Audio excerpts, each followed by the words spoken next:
na. Anong hindi na? As your supportive girlfriend, I need to buy that book. Oh, proud kaya ako na may boyfriend ako sikat na writer. Like, oh my God! It's such an honor. So, kailangan kong ipagsigawan yun. Okay? Ayan na naman po sila. Naglalundian sa harap namin. May tao po dito. Hey, ingit ka lang. Paano ako maiingit na may boyfriend ako? Ha? Magpapayabangan na naman po sila. Kaya nga, uy, by the way, bro, congrats sa bagong mong libro ah. Looking forward na mabasa ko yun. And yung title pala, nakakakilabot na. Novela del Terror. Like, ewan ko kung tama yung pronunciation ko, bro ah. Pero, babasahin ko yun, like, fortunately. Pero, thank you. I appreciate that, bro. Oh my God, for sure, nakakatakot na naman yan. Malamang horror na eh, di ba? Hey, papansin. Hindi ko alam pero ang familiar ng title na napili mo. Really? From what? Meron na bang kapangalan yung libro ko? I'm not sure pero sobrang familiar talaga sa akin. Pero hindi ko alam kung saan ko nakita, saan ko narinig pero... I see. Never mind. Mag-focus ka na lang dyan. Sorry. No. Yes? May nag-comment sa new post ko about sa bago kong libro and she said it's quite bothering me. Ano ba yun? Basahin mo nga? Kuya Jaden, ingat ka po sa pagsusulat ng mga horror stories mo. Baka meron kang magambala na hindi mo magustuhan. What does you mean by that? Oh, but Hayaan mo na. Baka nanatakot lang siya. Nanatakot lang sa'yo kasi grabe naman kasi parang binacklash ka lang. Your story was fine. Your story is one of the bestseller horror story ngayon. Keep it up. Ang ganda ng story mo. yeah. Tama ka naman. Baka nanakot lang. I need to focus na lang dito. Thank you, love. Yeah. Lalo nang sobrang sikat mo na ngayon. Isa ka na sa mga top author ngayon sa generation natin and for sure talagang hindi mawawala yung manghihila sa'yo pagbaba. Just stay your focus. Andito lang kami. Andito lang ako para supportahan ka, okay? Thank you.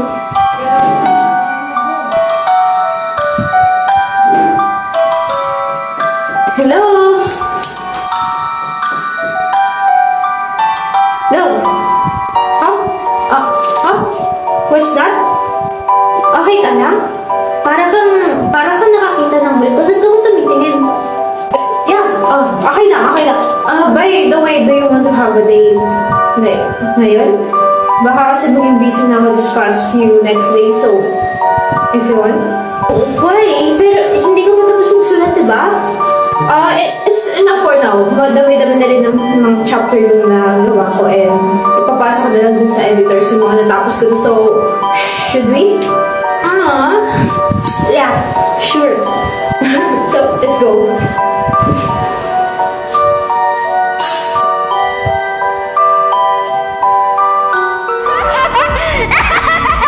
Bro, unang part pa lang ng libro, grabe na yung laman. What else pa ba kapag natapos mo yung libro mo? Huh? Thank you! Nabasa mo na agad yung libro? Editing pa lang din naman ako ng, mga susunod na chapters. Hindi pa. Yung preview pa lang sa page mo na pinost mo last time, ayun pa lang yung na-read ko kanina. Yung book, I haven't read it pa. Wala pa akong time, pero siguro pag nagka-vacant ako, babasahin ko talaga yan. Great! Kaya mo yan. Good luck. Thank you. I appreciate na babasahin mo yung book. Pero, warning na nga, may mga nilagay akong jump scares doon. Baka huwag mo akong sisihin kapag ginatakan ka sa puso ka. And I'll make sure na umaga ko babasahin yung libro ko. Kasi baka iwan ako ng kaluluwa kapag binasa ko yun ng gabi. Ayaw ko mamatay, ha?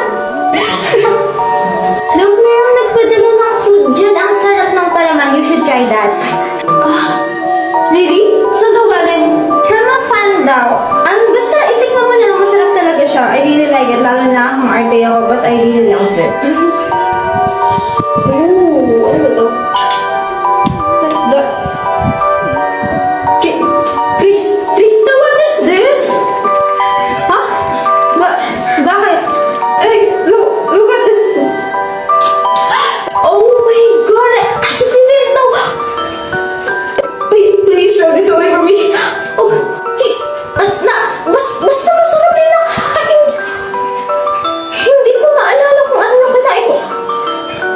God. Di ba? But I'm sure hindi to mac and cheese. Baka it's a prank, like, ganun, pero kumain ako. Baka nga galing sa interview. Ang sakit sa tiyan. Pero let's just throw that away, okay? Wala ka namang nalunok, di ba? Magbungog ka. Akin na. Too much yung acid ko for that.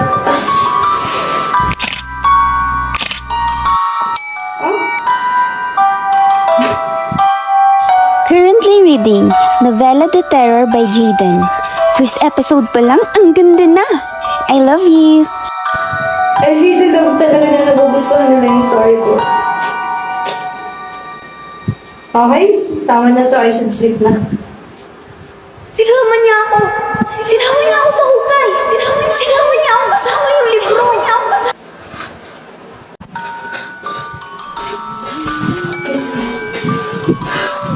Breaking news. Babae, natagpo ang patay sa sarili niyang kondo ngayong umaga. Ang bangkay ay nakitaan ng dalawang saksak sa dibdib at nagiliran, pati yung mga mata ng biktima ay nawawa. Ito yung nagtag sa akin kagabi She was just reading my book and praying for her soul. Ano panaginip? Yung nakaligo nga muna.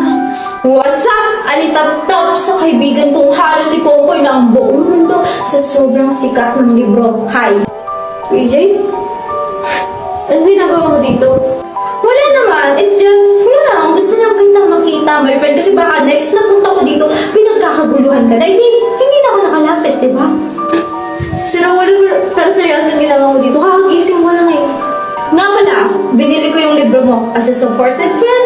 Babasahin ko mamaya. Pag-uwi ko mismo. Thank you Welcome. Una na ako, sinilip lang talaga kita. Hindi ko naman magbe-breakfast. Pasabi na rin kay Krista, duwan ako. Bye! Sure. Thank you.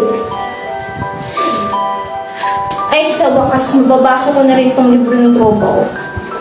Okay, simulan na natin ito. Okay, labot naman to. May wala akong kasama dito.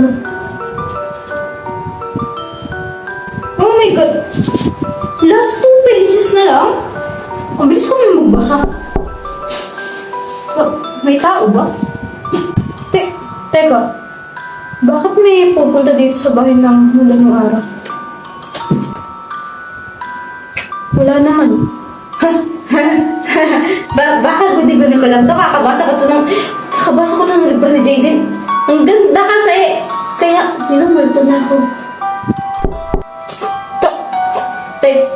Sino ba yun?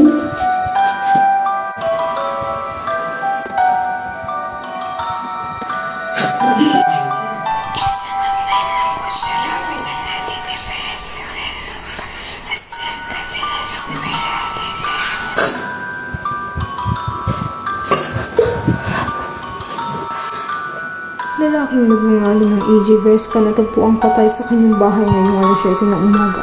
Ang bangkay ay nagtamo ng dalawang saksak, isa sa dibdib at tagiliran. AJ? Pumunta lang siya dito pagkakapon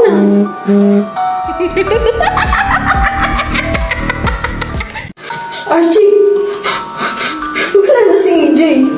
Hindi rin ako makapaniwala ng isang araw kasabay ko lang yung kumain. Bakit nangyari ito sa kanya? Sino may gawa sa kanya nito? Hindi ko alam, pero ang alam ko, magbabayad ang gumawa sa kanya nito. Mahigit 80 na binabawian ng buhay pero hindi pa rin kilala ang source. Bakit ang daming namamatay ngayon? Bakit kasama pa yung kaibigan ko?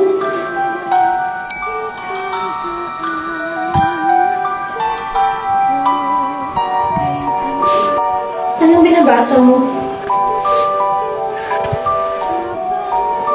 Huwag ka maniwala dito, nananakot lang to. Maganda yung libro eh. Totally nga malapit ko nang matapos. Wala kang kinalaman doon, ha? Thank you, love. Pero hindi pa rin talaga ako makapaniwala. Hello? Hi! Gusto ko lang sabihin ngayon na nagmamatapang ako sa babasahin ko yung libro mo ngayon. Oh, really? Sana magustuhan mo yan. Who's that? Si Leah. Oo, lamig. Anong hangin yun?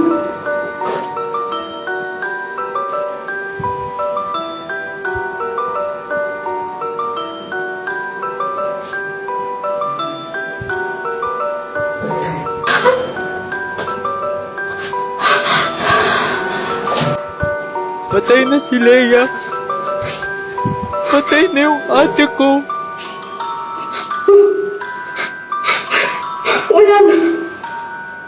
Wala na si Leia. Ha? Ano sabi mo? Archie, calm down. Okay?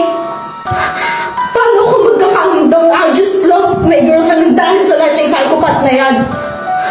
Kapag nahuli yan, sinasabi ko, hindi ko mapapatawad. Hindi ko mapapatawad kung sinong gumawa sa akin. I just lost my fucking best friend and girlfriend na dahil sa kanya.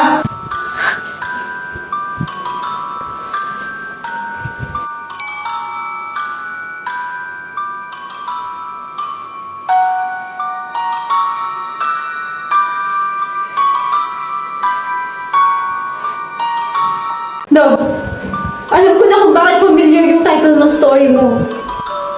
Ha? Saan? Ayun din yung title ng libro ng lola ko. Nagalit na si mama nung nakita niya binabasa ko yung libro. Hinalpot niya sa akin at sabi niya nga pasunugin ko eh. Ano yung binabasa mo? Novela de Terror, ma. Yung bagong libro ni Jane. Sunugin mo yan? Ma, ano ba? Libro to ni Jaden, bakit ko susunugin? Saan mo nakuha yan? Ang librong dyan may sumpa. Oh? Merong ganyan si lola mo na isinama niya sa hukay dahil sa kadumihang ginawa niya sa buhay niya. Kaya itapon mo yan, sunugin mo yan bago may magambala ka pang iba. Kaya please, love, ipaput out mo na yung libro bago pa mas lalong dumami yung nabibigtama. Nagambala mo si Lola. Tutulungan kita. Tutulungan kitang ibalik sa kanya yung libro. Anong sabi mo, Krista? Yung novela de terror ni Jay din ang dahilan kung bakit namatay si Leia. EJ tapos yung iba pa? Archie! Ikaw yung may kasalanan kung bakit nawala yung girlfriend ko tapos yung kaibigan natin. Ikaw yung may kasalanan kung bakit namatay yung iba pa. Archie, ano ba? Hindi makakatulong sa problema natin kung pagpupuntukan mo ng galit si Jay. Hindi niya kasalanan yun. Tulungan mo na lang kami. Tulungan mo na lang kami maibalik yan sa libingan ni Lola, no?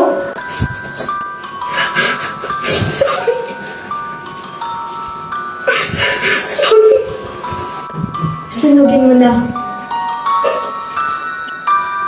Sana matapos na to ang daming namatay ng sakit yung libro.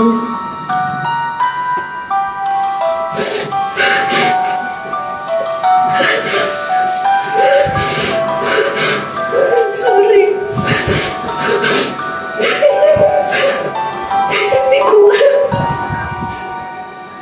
Wala kang kasalanan. Hindi mo naman alam eh. Matatapos na to dito. Dalawang kaibigan ko yung namatay. Ang daming taong namatay dahil sa libro ko. Hindi ko mapapatawad sa sarili ko ng